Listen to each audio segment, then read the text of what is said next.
Hi, it's Meredith. I'm here with our message for Wednesday, the 7th of April, 2021. We're using the oh so gorgeous Lightseers Tarot for our message today. And our overall theme cards are, oh, look at this. This is how the energy atmosphere is charged yet again today. And look at this, it's the Two of Cups showing up once more. I believe this was in yesterday's reading as well. There was the Ace, the 2, and the 3 in yesterday's reading. And it's back again. And this card has been making quite a show lately in our daily messages. And in this deck in particular, I am reminded of the Ten of Cups, which was also in yesterday's reading. And I think it was paired with the Two of Cups. But I'm reminded of the 10 because of the rainbow here. You almost always see a rainbow on the 10 of Cups in any tarot deck. And so I feel that connection is still with us today. The Two of Cups, it's all about interaction, fair exchange of energy of a reciprocal nature. And it does speak to connection within our nearest and dearest relationships. So a fair exchange of energy going on there. And, this is also a card about a deepening, ever expanding bond. Wonderful, right? And then we have the King of Cups.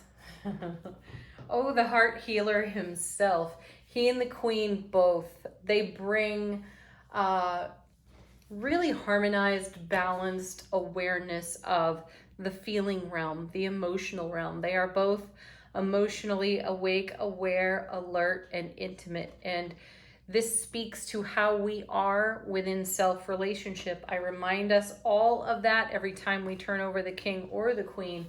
This is what we bring. This is the caliber of energy that we bring. And it's our emotional intellect, our expanded awareness, and the intimacy that can be exchanged within this ever-growing, deepening bond. Beautiful, right? And when we see the King of Cups, we know that a healing of the heart has taken place. Coming with our King is, look at this, it's the Emperor.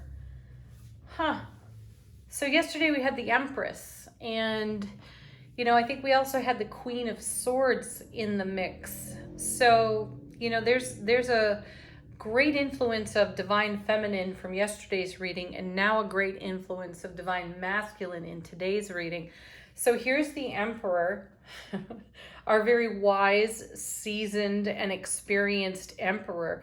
And this connects to the message we had yesterday about the reliability within the energy atmosphere itself. So the reliability of the intuitive awarenesses, the intuitive downloads that may have been happening. I feel here that the strength of divine masculine in today's reading really grounds that message from yesterday. So we can lean into our intuitive awarenesses. We can trust that. We are encouraged all the time to really listen to our intuitive gifts anyway. And the cards have been hammering that message home for quite a while, to really listen. Separate your ego from that. Anything that even resembles ego, we have been dealing with in a heartfelt way, King of Cups. We have brought a healing of the heart to our ego within our ability to trust the messages that are on offer to us, that are charging the atmosphere at all times. Oh my goodness. Okay, so we had the Eight of Wands yesterday. Here it is again. We had the Ace of Cups yesterday. Here it is again. So the theme out of yesterday's reading is not letting up. It's carrying forward. And we had the Eight of Wands, we had the Chariot, which is very dynamic movement, momentum.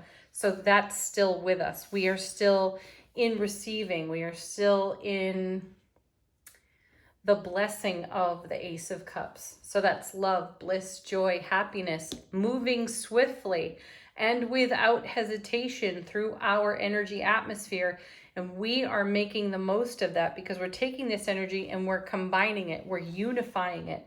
The Eight of Wands is a unifying energy. In ancient tarot, it's a marriage card. So, you want to take a connection to a new level of awareness, of heightened intimacy even. This is the atmosphere to do it in because the energy is extremely stable. Yesterday we saw, the Ace 2, 3, 10 of Cups, and, we spoke about how there's a bit of whimsical energy on offer there, but it was all grounded by the Queen of Swords and the Empress. Neither one of those two characters in tarot are going to mess around with anything too whimsical for too long because they're not interested in fluff. They're interested in stability, both of them, because it takes stability to continue to cultivate the kind of energy atmosphere that we are existing in and to keep that on our foundation. Now we have the Star. How beautiful. Look at this flow here. Dynamic movement of energy in the Eight of Wands, connecting energy, connective energy, blessed by the Ace of Cups. And my guides are reminding me right now that when you see the Ace of Cups with the Two of Cups, the universe is speaking to a blessed union. So there's a blessed union going on within self-relationship, and a blessed union within a primary relationship in our world. Then we have the Star card. And I love how this card is done, especially in this deck, because look at this flow of energy. This is heart space awareness right here. And it's keeping the faith for, it's trusting the divine order, right? To take what is most precious to us and make more of it. And we have confirmation of more being made of what we hold in heart space with the Eight of Wands and the Two of Cups. And we have the blessing of the universe on it, which allows us to stay very stable within our emotional feeling realm because we have it all in a powerful atmosphere with the Emperor. Then coming with the Star card is the High Priestess. How perfect is that? Now, she's reminding me just a bit of the Empress right now. And I do want to say we have a heart-mind connection here with these two cards. So in the realm of the mind, and I'm not talking about the brain and being up in our head, I'm speaking to the energy field that is our mind that we tap into intuitively, how we connect and communicate with divine order, divine all, as you can see here in the Star. So there's a beautiful heart-mind connection here between these two cards, and that's something to celebrate. And I feel that the cards are speaking to the unity in that connection as well. The High Priestess is reminding me a bit of the Empress today because one of the messages that comes with the High Priestess is one of discretion. Not everything is meant to be shared, even with our nearest and dearest. I could get on the phone right now with one of my best girlfriends and talk to her about absolutely everything, but there are bits and pieces that are meant to be savored and cherished, and there are bits and pieces that we must maintain the integrity of in the sacredness in which they were shared with us. And I feel that that message is appropriate today. So there may be something you have a desire to share with someone who's near and dear to you. However, the timing for that may not be now. Let's see what comes next. Well, there it is. We haven't seen this combination in a while, but there's the Death card right next to the High Priestess. I love these two together. I love when they show up together because the High Priestess, in her beautiful gift of foresight, being the great oracle that she is, she will make us aware of what's lying in the shadows, what could be in our periphery that is not necessarily of service to us. And the Death card shows up to sweep it off the foundation, to transform the energy, because it doesn't serve us for sure, and it doesn't cultivate the kind of energy, Two of Cups, Ace of Cups, Eight of Wands, Ten of Cups, right? That we are looking to on our horizon and maintaining on our foundation at this time. And coming with the Death card is the Nine of Swords. I'm actually delighted to see that card, because as I'm looking at it right now, my guides are speaking up and they're saying, eliminating shadows of the past. That's what I'm hearing. And the Death card is helping us eliminate shadows of the past.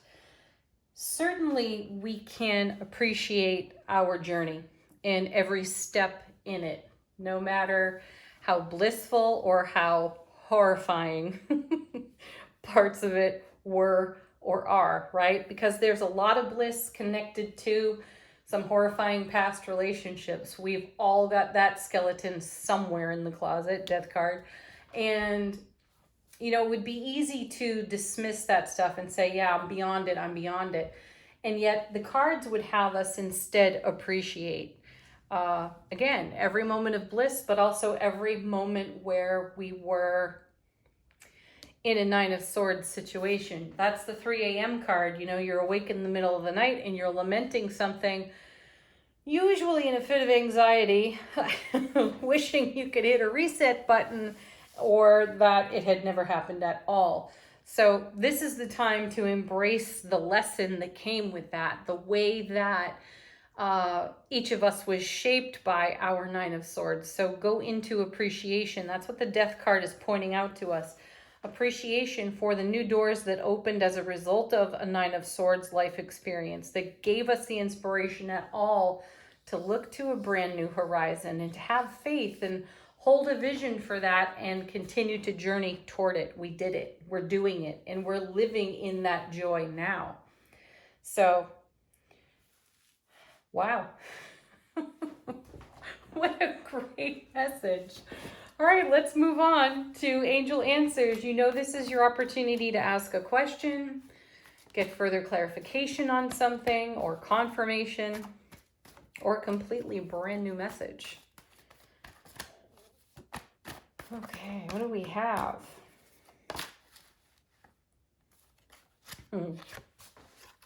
Opportunity. Yeah, there it is. There's confirmation right there. The Nine of Swords has always been an opportunity card. It is an opportunity to swing the pendulum of your own feeling realm. And why not do that while you have the King of Cups sitting right there? But swing the pendulum and see just how far you've come from one extreme to another, and the contrast that was presented and the perspective that was gained as a result of it. The High Priestess will help you see it too. Your inner oracle. All right, next.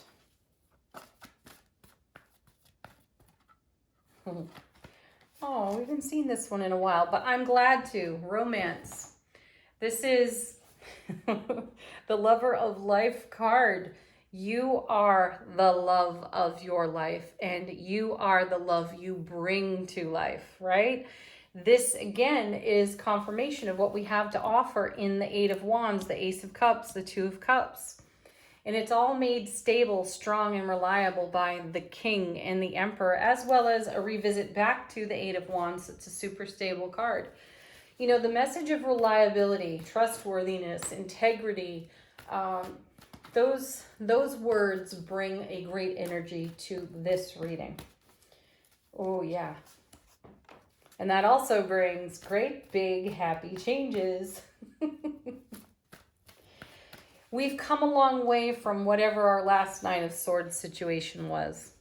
And while it may still revisit us at 3, 4, 5 a.m., whatever, we still have the appreciation for the lesson itself. And within that, we're able to see the contrast. Beautiful. One more card.